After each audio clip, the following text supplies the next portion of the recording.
Well, here on Podcasting Tech, we love talking about equipment and how to improve your home studio. And who better to bring on than one of the home studio experts in the space? We are chatting with Junaid Ahmed. He is a home studio architect at Hacks and Hobbies podcast. He also runs homestudiomastery.com. Junaid, thank you so much for joining me today. Matthew, I'm so excited to be here.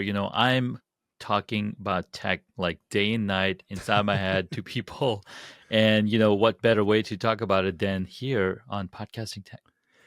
I have to ask, how did you find yourself becoming an expert in home studio creation and advice for people who are trying to do podcasts and video content? Like, what was your journey to get to this spot where you are today with your beautiful home studio mastery polo shirt with the logo and everything on it? It looks great.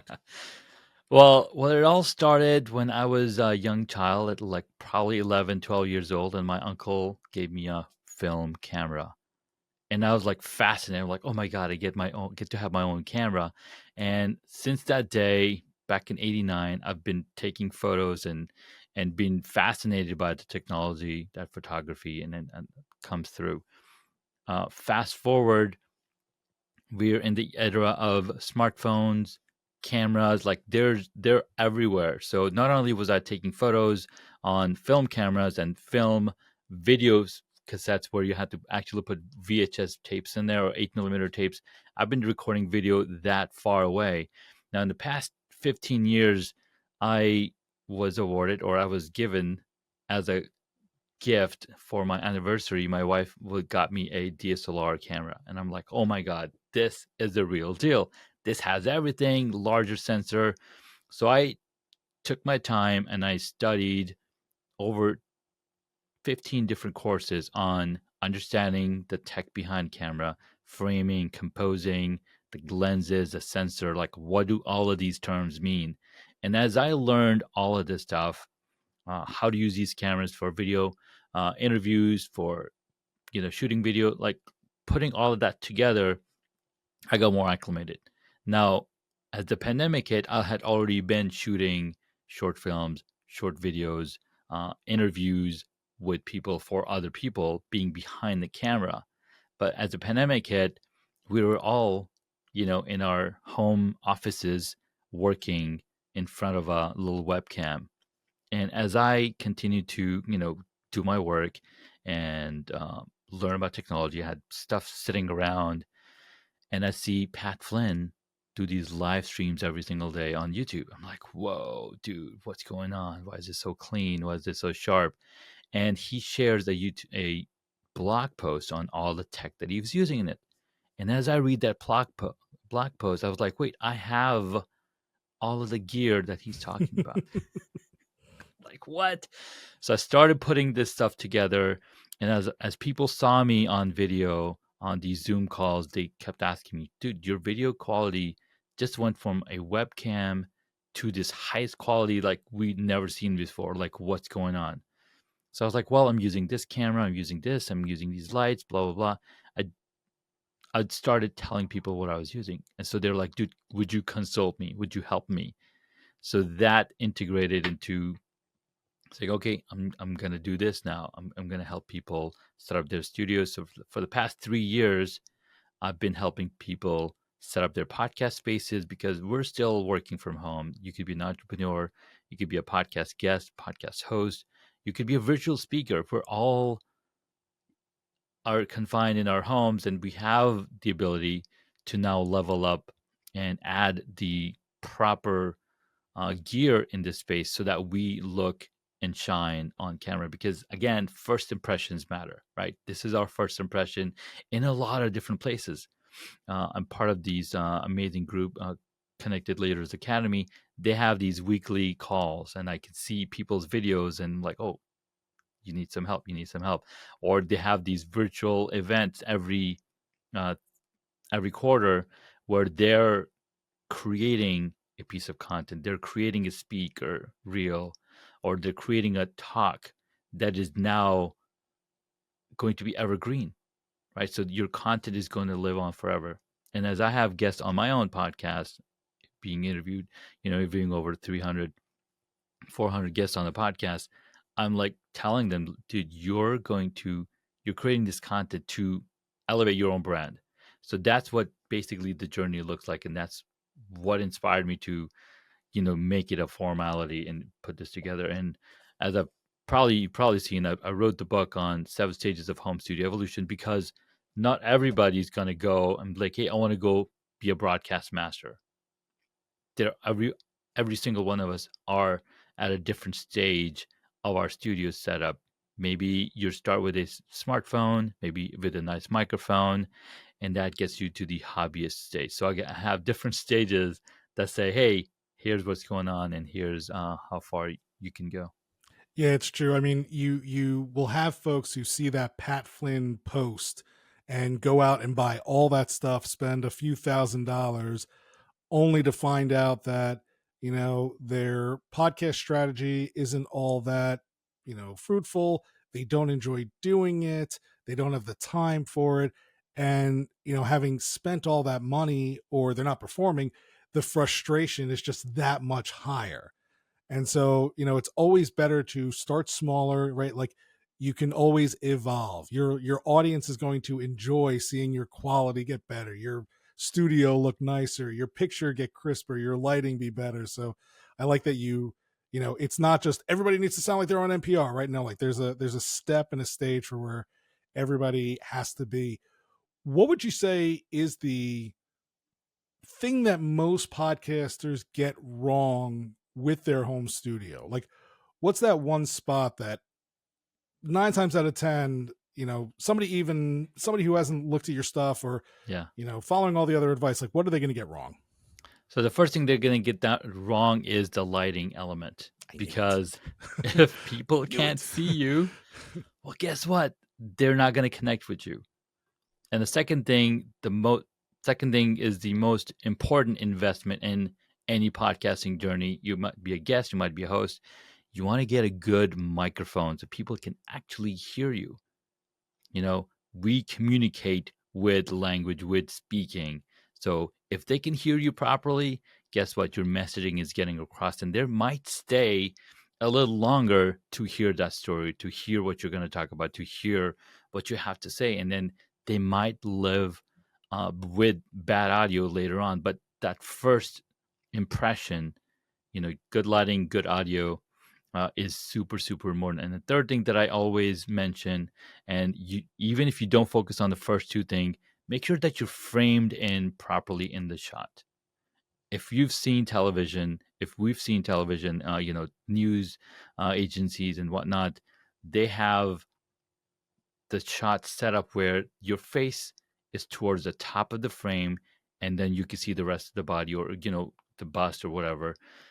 That's going to set the standard because our eyes are much higher than the rest of our bodies. So again, having you in the top of the frame, framing yourself properly, is probably the number one thing that anybody can do without having to spend any money. Yeah, it's funny when you do watch television, when you watch news shows, any talking head, any panel, you could probably put like a stencil on your television, and that person, they'll all be in the same spot. Their head will all start here, right? We'll all get to about this line on them. When they, are putting graphics on the screen, they'll shift over to the right, and right, the graphics will always be up here. So yeah, it does make a big difference when it's not correct. The viewer and the listener, like, just subconsciously is uncomfortable.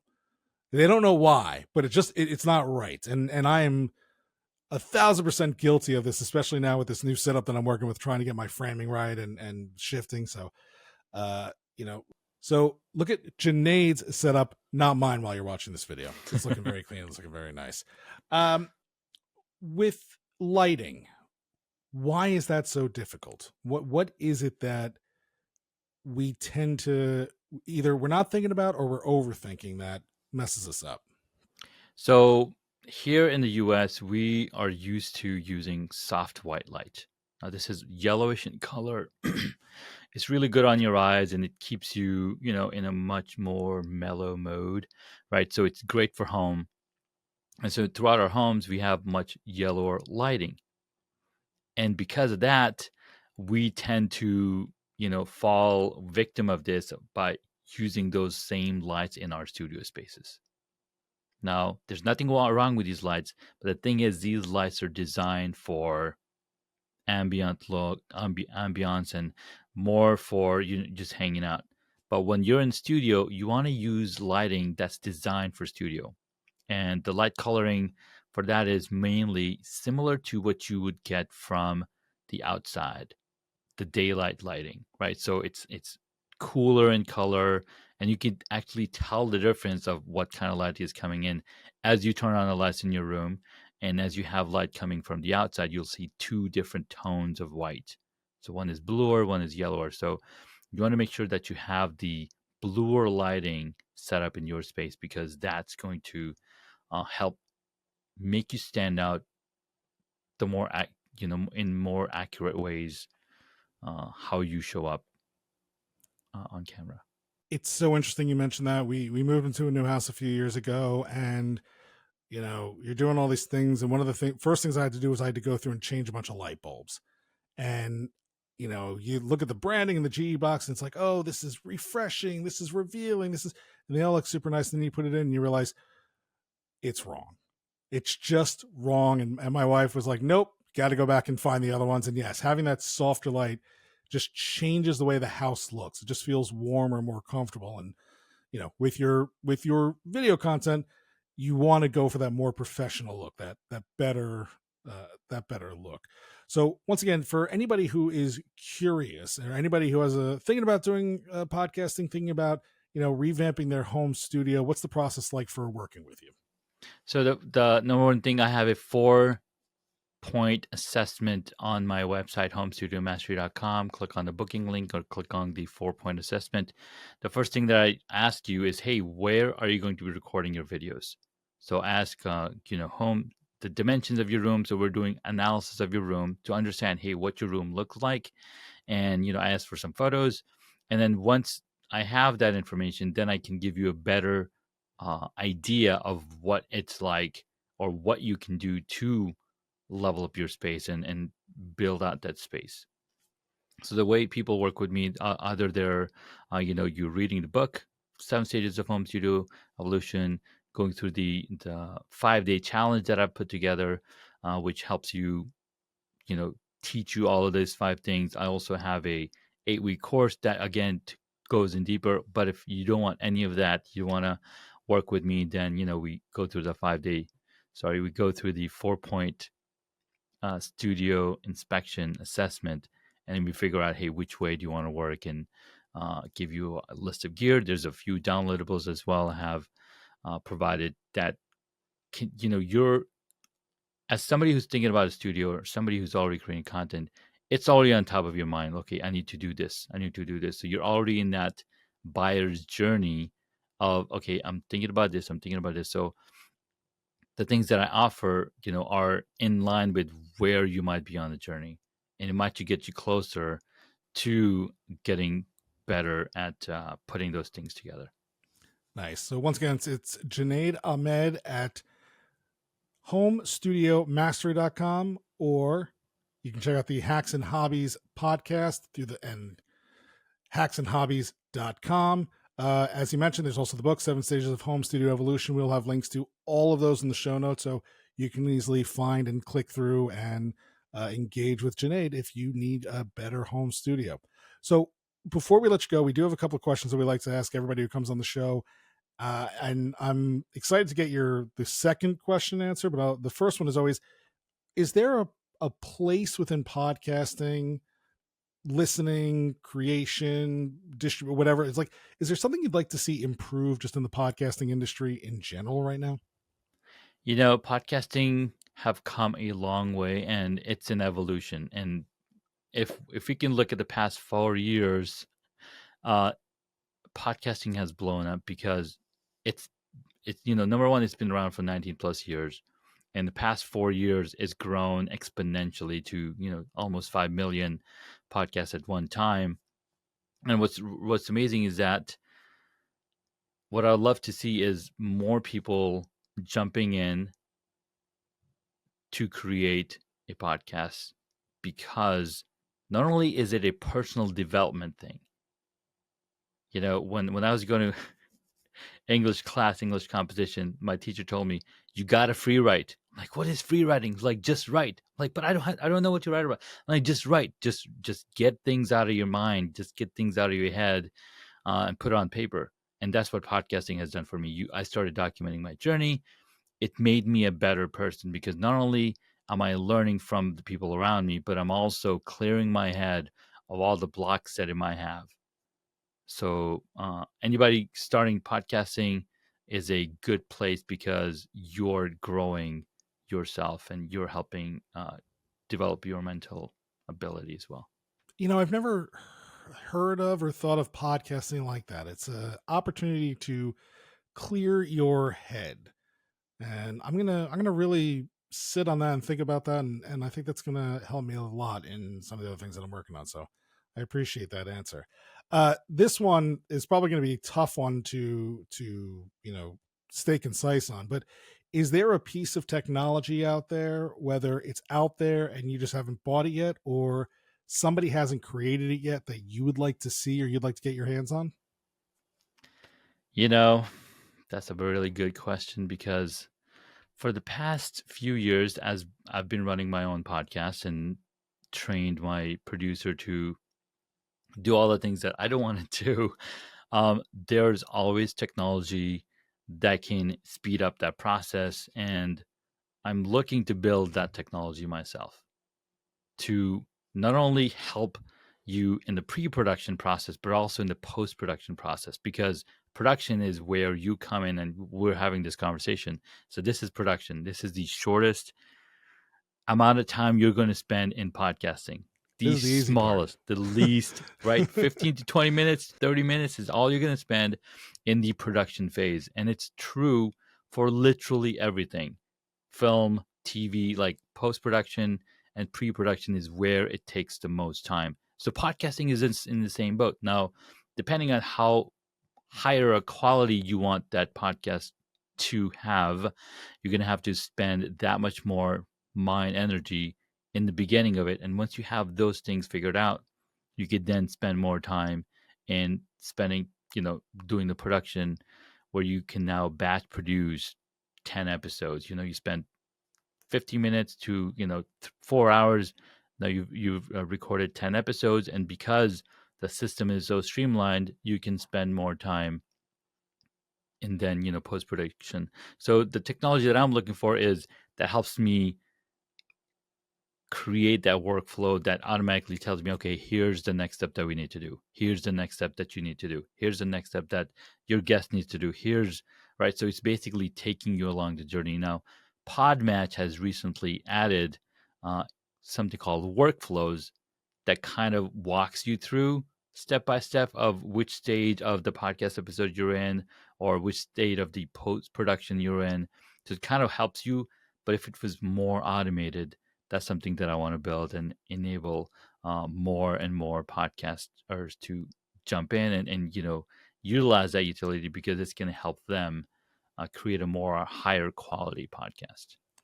Well, when you do that, not if, when you do that, because I'm confident you can and will, you let us know. We'll have you come right back on here so we can talk about it and share with the audience. And I'm glad you brought up Pod Match. We do have some time scheduled with Alex to come on the show here in the coming weeks. So definitely good to see what they're up to. They've been really growing that platform and adding a ton of fun stuff. So excited to dive deep into that. All right, the last question, and sometimes the hardest one is there a podcast or a few that are on your playlist that you have to listen to when they drop, or you stop listening to something else the day they come out? Is there anything, right, that just you always got to check out?